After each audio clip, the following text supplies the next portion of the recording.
Masih bersama kami di Fajar Berkah. Pasti berkah. Nah Pak Ustadz, masih banyak nih pertanyaan-pertanyaan lagi nih buat nanya nih. Nah, apa sih hukuman atau konsekuensi dari meninggalkan sholat secara terus-menerus selain tentunya berdosa besar nggak sih Pak Ustadz? Baik, pertanyaan yang sangat bagus sekali. Orang yang meninggalkan sholat terus-menerus tentu atas dasar apa gitu ya. Harus kita pertanyakan atas dasar apa orang tersebut meninggalkan sholat.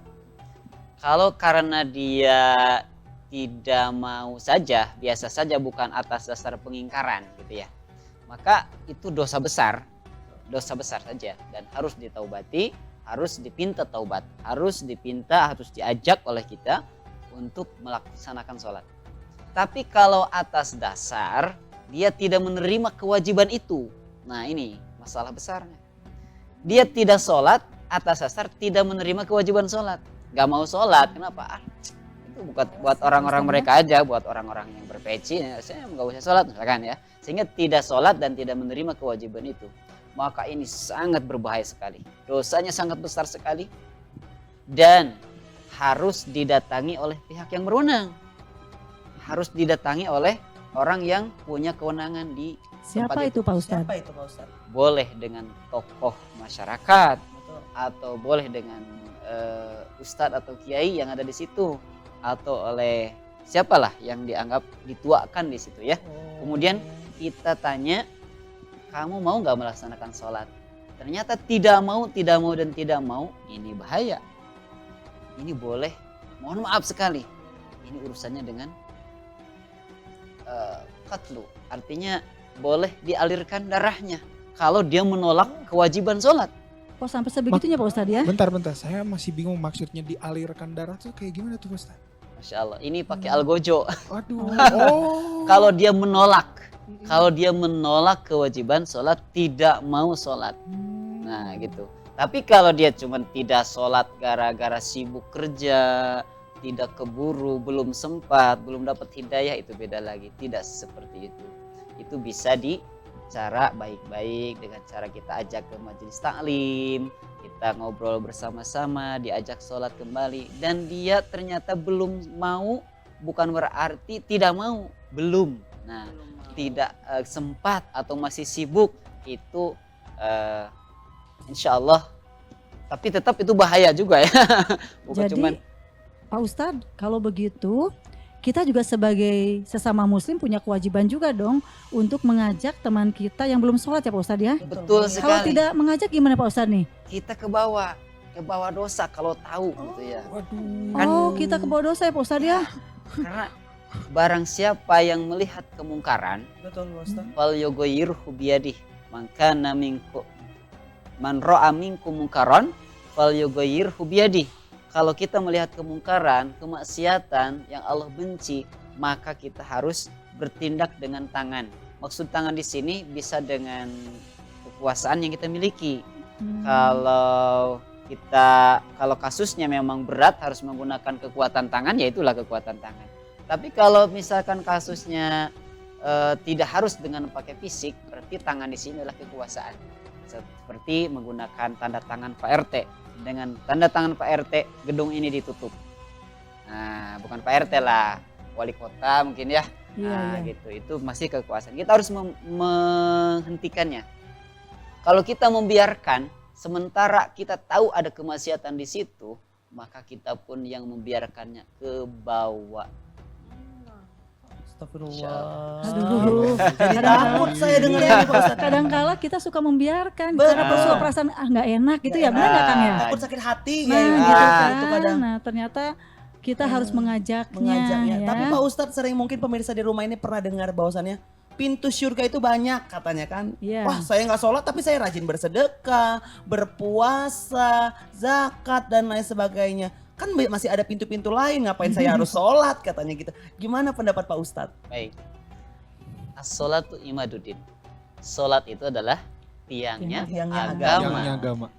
Kalau kita ilustrasikan, sholat itu satu, maka ibadah-ibadah yang lainnya nol. Kita sholat, kita sedekah, berarti kan katakanlah 10 umpamakan ya. Kita puasa 100, kita apa lagi? Sedekah, kita ibadah haji dan seterusnya. Tapi kalau sholatnya ini tidak ada, nol, banyak sebanyak apapun nol, ya tetap aja nol. Oh jadi kayak sia-sia gitu ya Pak ya? Jadi sholat itu seakan-akan wadah buat Prasarat. dijadikan. Iya. Ya. Jadi harus ada sholat, tetap harus ada. Karena bunyal Islam ala khamsin, syahadat, sholat. Nah, kalau sholatnya tidak ada, syahadatnya tidak ada, bagaimana dengan kekokohan Islamnya tidak ada? Rusaklah sudah gitu. Kalau tidak ada sholat di dalam Islam. Kalau kata Maksudnya anak muda sekarang STMJ, STMJ Ah, apa itu? Apa Apa itu itu? Coba. STMJ Ibu? STM-nya itu apa Ibu? apa Kang Diki tadi? Aduh. Sholat terus, Sholat terus maksiat jalan. Oh, gitu. gimana Pak Ustadz nih? Astagfirullahaladzim. Ini banyak yang katanya, Iya. sholat aja terus. Tapi ternyata Maksiat jalan maksiat terus. jalan di medsos, Di medsos. scroll yang gimana gitu Pak Ustadz, tuh coba Pak Ustadz gimana? Sementara sholat itu tiang agama. Insya Allah. Terus nanti Ini- dipamer-pamerkan gitu Pak Ustadz. Assalamualaikum, saya lagi sholat. Gimana itu Pak Ustadz? Baik.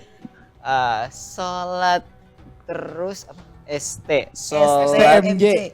STMJ, sholat terus Maksiat maksiat jalan. jalan. Allahu Akbar. Ini bahasa-bahasa zaman now itu seperti itu ya.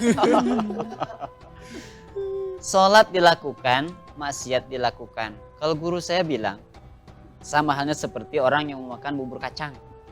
Bubur kacang, enak kan ya? Enak ya bubur kacang? Enak. Enak, dong. Enak banget Pak. Tapi kalau bubur kacangnya dicampur pakai kotoran kuda gimana? Oh, kebayang itu. Waduh. Seperti itulah orang yang ibadah jalan, maksiatnya jalan. Apakah sholatnya itu sia-sia? Enggak. Sholat kalau dia berbuat baik ya baik. Tapi kalau dia berbuat jahat ya jahat. Gitu. Berarti artinya dia masih mencampur adukan sesuatu hal yang Allah perintah dan sesuatu hal yang Allah larangkan. Maka kata lain daripada itu adalah fasik. Orang fasik. Apa itu Pak Ustadz? Fasik apa Pak Ustadz? Fasik itu ya yang melakukan kebaikan tapi melakukan juga kejelekan. Oh, ya orang ininya disebutnya fasik. Orang fasik gitu. Tapi kalau anak Fasik. zaman now mah STMJ. STMJ. Dan fasik itu ancamannya berat. Nah ini dosa Fasik dosa besar bukan Pak Ustadz kalau fasik? Bukan ya? Tetap Ya, musyrik ya? Enggak sampai musyrik. Diampuni ya, Pak Ustadz? Diampuni. Sebenarnya dosa semua diampuni. Iya. Semua dosa diampuni termasuk musyrik. Saya katakan, saya tegaskan tadi kita berbicara dosa musyrik tidak diampuni. Tapi sebenarnya musyrik pun diampuni kalau kita mengakhiri musyrik itu. Kemudian kita bersyahadat, tidak mengakui Allah sebagai Tuhan. Justru orang yang kembali dari kemusyrikan menjadi Islam, dahsyat sekali. Semua perbuatan yang telah dilakukan berapa puluh tahun pun ke belakang, bersih sudah. Kalau kita mengakhiri musyrik itu. Oh, bukan kita ya, bukan kita ya. Bersyahadat ya Pak Ustadz ya, bersyahadat kembali ya. bersyahadat, betul. Misalkan dari 1, 2, 3, 10, 20, 40, 50, 60, 70 tahun dia musyrik selamanya. Kemudian masuk Islam bersih seperti bayi yang baru lahir. Insya Allah bayi baru Allah lahir. Akbar. Tadi teringat pertanyaan dua pemuda ini Gimana itu? berkenaan dengan sholat. Pintu untuk masuk surga lewat sholat, lewat apa.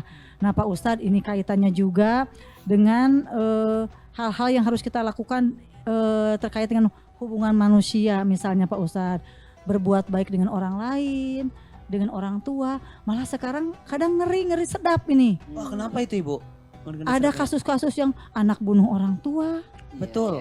ya. Sementara ada juga orang tua yang bunuh anak. Astagfirullah. Nah, astagfirullahaladzim kan ya. Astagfirullah. Nah, kemudian juga kita juga sering mendengar ada yang suka main fitnah-fitnahan. Betul. Ya, sementara ada juga tuh ada yang bilang bahwa fitnah lebih kejam daripada Wah, pembunuhan. mending saya bunuh aja Nah, sekalian. gimana nih Pak Ustadz nih? Urusan apa istilahnya? Bunuh-membunuh ini. Bapak Bunuh Ustadz. membunuh yang anak ke orang tua durhaka atau orang tua yang sebaliknya ke anak seperti apa? Ini gimana nih Pak Ustadz nih? Terima kasih. Bismillahirrahmanirrahim. Saya menemukan satu hadis yang disampaikan dari Abu Hurairah. An Abi Hurairah radhiyallahu anhu, anna Rasulullah sallallahu alaihi wasallam qaal, "Ijtanibu as-sab'al mubiqat." Jauhilah 7 hal yang merusak. Katakanlah dosa besar. Lalu para sahabat bertanya, "Qalu ya Rasulullah mahunna?" Wahai Rasulullah, apa itu? Yang 7 itu apa? Pertama, asyirku billah. Yang pertama adalah musyrik kepada Allah, dosa besar. Kedua, wasihru, sihir. Sihir itu seperti guna-guna, santet, seperti itu ya. Nah, ketiga, waqatlun nafsi, membunuh jiwa. Nah, tadi Ibu bertanya ya, Iya. ada anak yang membunuh orang tua, Iya. ada orang tua membunuh anaknya. Ini kena kepada wilayah itu. Yang ketiga ya. Membunuh jiwa, membunuh atau menghilangkan nyawa seseorang. Wah, dahsyat sekali ini. Menghilangkan nyawa seseorang ini adalah termasuk kepada bagian dosa besar. Kecuali bilhaq, kalau ada kebenaran di dalam pembunuhan itu ya boleh. Contoh apa? Kita berperang, Palestina lawan Israel. Pas ketemu kita biarkan, nggak ditembak. Nah, kenapa nggak ditembak? Kasihan ini mau bunuh orang, ini nggak boleh. Nggak gitu juga. Nanti gimana perangnya nggak jadi kalau gitu. Nah, jadi hal-hal yang dibolehkan hanya hal-hal tertentu saja.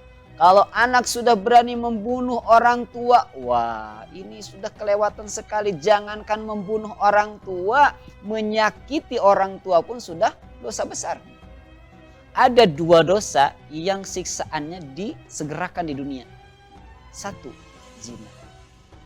2, menyakiti orang tua. Nah, jangankan membunuh, menyakiti saja sudah dosa besar kepada orang tua. Jadi mudah-mudahan kita terhindar dari itu dan semua turunan kita mudah-mudahan terhindar ya. Amin, Pak Ustadz. Gitu. Jadi Nah. zinah dengan apa Kang Dengan tadi? apa? Menyakiti. Dengan apa menyakiti nih? ya. menyakiti Menyakiti orang orang tua. tua. Disegerakan ya hukumannya. Ya, itu di dunia aja udah dikasih itu balasannya. Kalau yang lain-lain kan itu urusannya di akhirat. Masya Allah. Nah, itu jadi 2 itu yang sangat luar biasa. Apalagi sampai membunuh, menyakiti aja udah nggak boleh. Kalau fitnah sendiri gimana Pak Ustadz yang tadi? Nah, oh ya fitnah ya. Jangan satu Jangan lagi ya. dijawab dulu Pak Ustadz karena ada pariwara yang mau berikut ini lewat. Tapi pemirsa di Oke. rumah, ini buat penasaran nih pemirsa di rumah. Kira-kira apa nih tentang fitnah? Kalau pemirsa di rumah ingin bertanya-tanya langsung aja ke 0813 947 7912. Tentunya masih banyak kita pembahasan yang akan kita lakukan lagi. Jangan kemana-mana, tetap bersama kami di Fajar Berkah. Pasti berkah.